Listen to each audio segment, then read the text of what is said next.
ಹಾಗೆ ಸಿಟಿ ರವಿ ಲಕ್ಷ್ಮಿ ಹೆಬ್ಬಾಳ್ಕರ್ ನಡುವಿನ ಜಟಾಪಟಿಯ ಕೇಸ್ ಇದೀಗ ಸಿಐಡಿಯ ಹೆಗಲೇರಿದೆ. ಯಾವುದೇ ಕ್ಷಣದಲ್ಲೂ ಸಿಐಡಿ ತನಿಖೆ ಆರಂಭಿಸಲಿದೆ. ಆದರೆ ಸಿಐಡಿ ಅಧಿಕಾರಿಗಳಿಗೆ ಅತಿ ದೊಡ್ಡ ಸವಾಲು ಅಂತಂದ್ರೆ ಅದು ಪರಿಷತ್ನಲ್ಲಿ ಮಹಜರ್ ನಡೆಸೋದು. ಸಿಟಿ ರವಿ ವರ್ಸಸ್ ಲಕ್ಷ್ಮಿ ಹೆಬ್ಬಾಳ್ಕರ್ ನಡುವಿನ ಮಾತಿನ ಯುದ್ಧದ ತನಿಖೆ ಚುರುಕುಗೊಳ್ಳುವ ಸಾಧ್ಯತೆ ಇದೆ. ಒಂದ್ ಕಡೆ ಸಿಐಡಿ ದಾಖಲೆಗಳನ್ನ ಸಂಗ್ರಹಿಸ್ತಾ ಇದ್ದು ಸಿಟಿ ರವಿಗೂ ನೋಟಿಸ್ ಕೊಡಲು ಸಿದ್ಧತೆ ಮಾಡಿಕೊಳ್ತಿದೆ.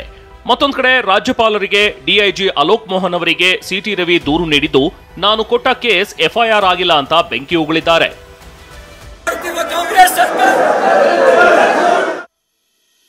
ಸಿಟಿ ರವಿ ಲಕ್ಷ್ಮಿ ಹೆಬ್ಬಾಳ್ಕರ್ ಜಟಾಪಟಿ ಕೇಸ್ ಸಿಐಡಿ ತನಿಖೆ.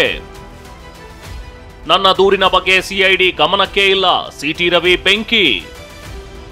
ಎಸ್, ಪ್ರಕರಣ ಕೈಗೆತ್ತಿಕೊಂಡಿರುವ ಸಿಐಡಿ ತಂಡ ತನಿಖೆ ಚುರುಕುಗೊಳಿಸಲಿದೆ. ಅಶ್ಲೀಲ ಪದ ಬಳಕೆ ಆರೋಪದ ನೋಟಿಸ್ ನೀಡಲು ಸಿಟಿ ರವಿ ಅವರಿಗೆ ಕರೆ ಮಾಡಿದ್ರಂತೆ. ಆದ್ರೆ ತಾವು ಕೊಟ್ಟ ದೂರಿನ ಬಗ್ಗೆ ಸಿಐಡಿ ಅವರ ಗಮನಕ್ಕೆ ಇಲ್ಲ ಅಂತ ಸಿಟಿ ರವಿ ಕಿಡಿಕಾರಿದ್ದಾರೆ. ನಿಮಗೆ ಉಬ್ಬಿದ ರಕ್ತನಾಳ ಅಂದ್ರೆ ವೆರಿಕೋಸ್ ವೇನ್ಸ್ ಸಮಸ್ಯೆ ಇದ್ದಲ್ಲಿ ಫ್ರೀ ಡಾಪ್ಲರ್ ಸ್ಕ್ಯಾನಿಂಗ್ ಗಾಗಿ ಹಿಂದೆ ಭೇಟಿ ಕೊಡಿ ಏವಿಸ್ ಆಸ್ಪತ್ರೆಗೆ.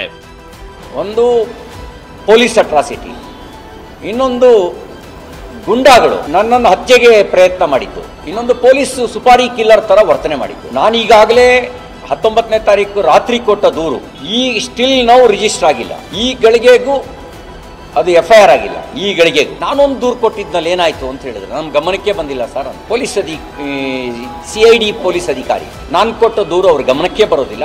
ಅಂದ್ರೆ ಕಾನೂನು ಶ್ರೀಮತಿ ಲಕ್ಷ್ಮಿ ಹೆಬ್ಬಾಳ್ಕರ್ಗೊಂದು ನನಗೊಂದು ಇದೆ ಅಂತ ನಂಗೆ ಗೊತ್ತಿರಲಿಲ್ಲ. ಇನ್ನು ಪ್ರಕರಣದಲ್ಲಿ ಸಿಐಡಿಗೆ ಅತಿ ದೊಡ್ಡ ಸವಾಲ್ ಅಂದ್ರೆ ಪರಿಷತ್ನಲ್ಲಿ ಮಹಜರು ನಡೆಸೋದು. ಈ ಸಂಬಂಧ ಈಗಾಗಲೇ ಸಭಾಪತಿಗಳಿಗೆ ಪತ್ರ ಬರೆದು ಮಹಜರಿಗೆ ಅನುಮತಿ ಕೇಳಿದ್ದಾರೆ. ಆದ್ರೆ ಹೇಗೆ ಮಹಜರು ಮಾಡ್ತೀರಾ ಅಂತ ವಿವರವಾಗಿ ತಿಳಿಸುವಂತೆ ಸಭಾಪತಿ ಹೊರಟ್ಟಿ ಪ್ರಶ್ನಿಸಿದ್ದಾರೆ.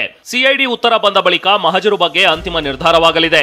ಈ ಬಗ್ಗೆ ಪ್ರತಿಕ್ರಿಯಿಸಿರೋ ಸಿಟಿ ರವಿ ಸದನದೊಳಗೆ ನಡೆದ ಘಟನೆಯಾಗಿದ್ರಿಂದ ಸಭಾಪತಿಗಳದ್ದೇ ಅಂತಿಮ ತೀರ್ಮಾನ ಎಂದಿದ್ದಾರೆ. ಸದನದ ಒಳಗೆ ನಡೆದ ಘಟನೆಗಳು, ಅದಕ್ಕೆ ಪರಮಾಧಿಕಾರ ಇರೋದು ಆಸ್ ಪರ್ ದ ಕಾನ್ಸ್ಟಿಟ್ಯೂಷನ್ ಸಭಾಪತಿ ಮತ್ತು ಸಭಾಧ್ಯಕ್ಷರಿಗೆ. ಆ ವಿಷಯದಲ್ಲಿ ಸುಪ್ರೀಂ ಅಥಾರಿಟಿ ಸಂವಿಧಾನದ ಪ್ರಕಾರ ಸಭಾಪತಿ ಮತ್ತು ಸಭಾಧ್ಯಕ್ಷರೇ ಆ ವಿಷಯದಲ್ಲಿ ನಿರ್ಣಯ ತೆಗೆದುಕೊಳ್ಬೇಕು. ಸಭಾಪತಿಗಳೇ ಆ ವಿಷಯದಲ್ಲಿ ಸೂಕ್ತ ನಿರ್ಣಯ ತಗೋಬೇಕು. ಎಫ್ಎಸ್ಎಲ್ ವರದಿ ಬರಲಿ ಎಂದ ಸಿಎಂ ಸಿದ್ದರಾಮಯ್ಯ. ಸಿಐಡಿ ತನಿಖೆಗೆ ಆಕ್ಷೇಪ ವ್ಯಕ್ತಪಡಿಸಿರೋ ಸಿಟಿ ರವಿ ಸಭಾಪತಿಗಳದ್ದೇ ಅಂತಿಮ ತೀರ್ಮಾನ ಅಂತಿದ್ದಾರೆ. ಆದರೆ ಪ್ರಕರಣವನ್ನ ಸಿಐಡಿಗೆ ನೀಡಿದ್ದೇವೆ, ಅವರು ಅಶ್ಲೀಲ ಪದ ಬಳಸಿದ್ದಾರೋ ಇಲ್ವೋ ಎಫ್ಎಸ್ಎಲ್ ವರದಿ ಬರಲಿ ಅಂತ ಸಿಎಂ ಸಿದ್ದರಾಮಯ್ಯ ತಿರುಗೇಟು ಕೊಟ್ಟಿದ್ದಾರೆ. ಈಗ ಸಿಟಿ ರವಿ ಕೇಸು ಕೂಡ ಸಿಐಡಿ ಕೊಟ್ಟಿದೆ. ಅದು ಇವ್ರು ಹೇಳಿದಾರ ಇಲ್ವಾ ಅಂತ ಎಫ್ಎಸ್ಎಲ್ ರಿಪೋರ್ಟ್ ಬರಲಿ. ಮಹಿಳೆಗೆ ಅವಮಾನ ಆಗೋ ರೀತಿಯಲ್ಲಿ ಅವಹೇಳನ ಆಗೋ ರೀತಿಯಲ್ಲಿ ಮಾತಾಡಿದ್ದಾರೆ ಅಂತಕ್ಕಂಥದ್ದು ಆರೋಪ ಅಲ್ವಾ. ಆರೋಪದ ಆಧಾರದ ಮೇಲೆ ಸಿಟಿ ರವಿಗೆ ಎಫ್ಐಆರ್ ಆಗಿದೆ, ಅದು ಕೂಡ ಸಿಐಡಿಗೆ ರೆಫರ್ ಆಗಿದೆ. ಕೊಡ್ಲಿ. ಪ್ರಕರಣ ಆಮೆಗತಿಯಲ್ಲಿ ಸಾಗ್ತಿದೆ. ಸಿಐಡಿ ತನಿಖೆಗೂ ಪರಿಷತ್ ಮಹಜರು ನಡೆಸೋ ಬಗ್ಗೆ ಕಾನೂನಿನ ಅಡ್ಡಿ ಎದುರಾಗಿದೆ. ಹೀಗಾಗಿ ತನಿಖೆ ಹೇಗಿರಲಿದೆ ಅನ್ನೋದನ್ನ ಕಾದು ನೋಡಬೇಕು.